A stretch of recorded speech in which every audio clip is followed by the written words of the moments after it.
I think some of these favorites certainly make sense, but I think the problem is some of these guys get hurt, and you have to take that into consideration. Aaron Judge is a big guy. Sometimes he has the injuries, but he also plays at Yankee Stadium and he hits the ball a mile. So, Kate, was there anything that stood out to you about this market? Yeah, I mean, Aaron Judge, the injuries does concern me. I mean, he missed a ton of time last year, still had 37 home runs, though, in 106 games, which is pretty good.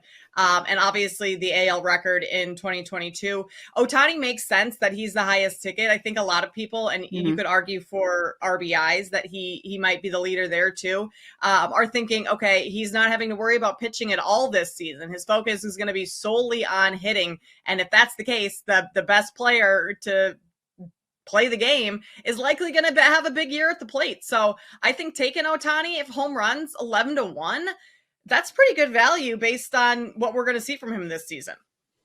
Yeah, and especially because he was a guy that hit a ton of home runs last year and didn't even play the entire, like he sat out some games as Right. well. But I think the leg up and why Aaron Judge is the favorite is because he plays at a very home run friendly park, which goes into this as well. Because when I'm looking at Joey Gallo, he plays at the Nats Park, which I mean, it's not a defensive park, but still, it's not nearly as home run friendly as, say, Yankee Stadium. I think that's why Juan Soto maybe has a shot there. But Juan Soto, more of a guy that hits for average. He has incredible power, but we'll see. It's definitely an interesting market. Not something that I have a great read on just because I feel like it's anybody's market. Kyle Schwarber, it surprises me that he's that far up just because he is somebody that usually starts the season very slow. Like he turns it on in June every single season. It's either June or July. So I don't think I like Kyle Schwarber enough. Somebody who also strikes out a lot and could go through some slumps. So that's going to be a no for me. Pete Alonso, that's a good look. He's usually pretty dependable in the home run market, playing for the Mets, but I don't know. I feel like you could really make a strong case for a lot of these guys. Let's go on to pitcher strikeouts. The highest percentage of tickets is on Spencer Strider, who led the class in just about every kind of strikeout metric last season. 13% of the tickets on Spencer Strider, and he is leading when it comes to the amount of money as well. 32% of the money is on Spencer Strider.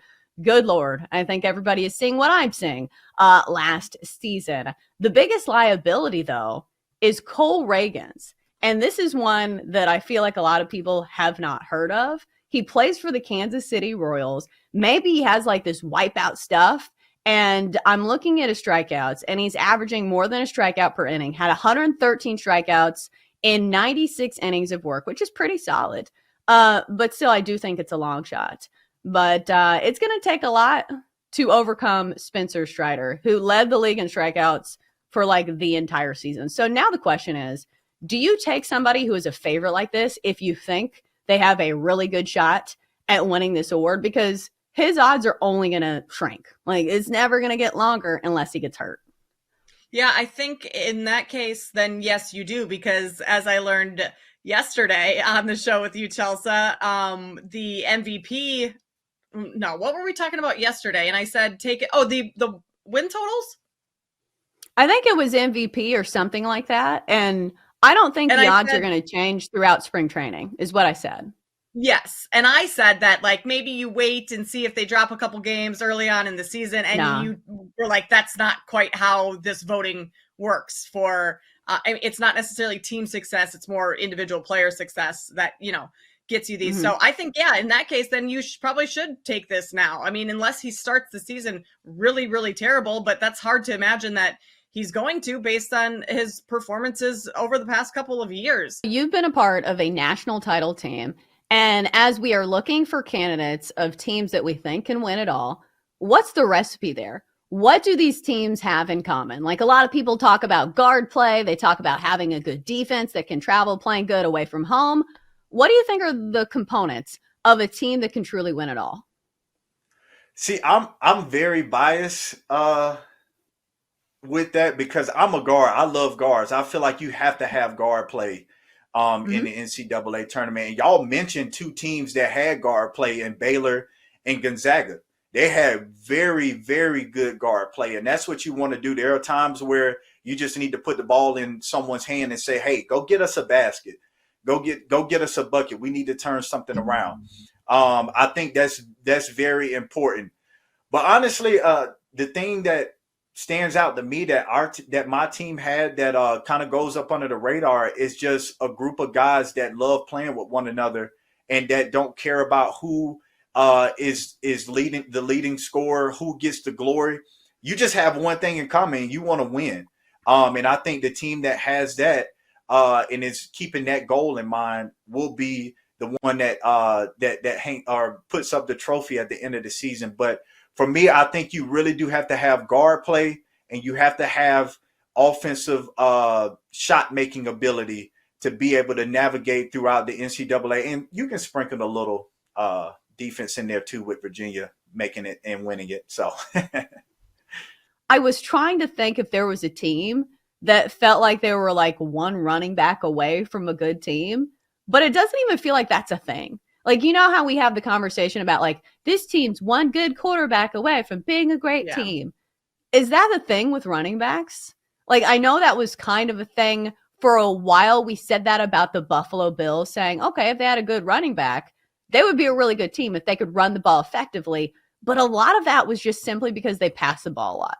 Like, you know, the bulk of their offense is just going through the air, and that's just the style of offense that they run. Is this a question that's worth asking?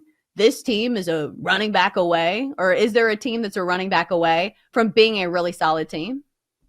I think like yes and no. If you're a running back away, if you get a running back that can do multiple things like Christian McCaffrey or someone like that, like if you get a top running back, yeah, you're probably a running back away. But if you're adding Devin Singletary, I don't think that's going to move the needle enough to be like, okay, all of a sudden, yeah, now you're a Super Bowl contender because you have Singletary. Or, I mean, even Austin Eckler. Like, what has Austin Eckler done these last couple seasons? Nothing. If he comes to say the Bears were the team that needs a running back. If he comes to the Bears, I'm not all of a sudden switching my thought and thinking, okay, yes, the Bears are now a contender because we have a got a good free agent running back. That's not moving the needle for me at all. So I think it depends on the caliber of the running back, as it does with literally any other position. Like, that's not rocket science at all. Mm-hmm. And there may be a couple players on the list of free agents. Like Josh Jacobs, I think he still can add a ton of value to teams. He wasn't great under Josh McDaniels, but turned things around once Antonio Pierce was head coach. Had a ton of, almost 100 yards from scrimmage in 3 of those 4 games before he got hurt. So he can definitely still perform. It just kind of goes back to the caliber of the player.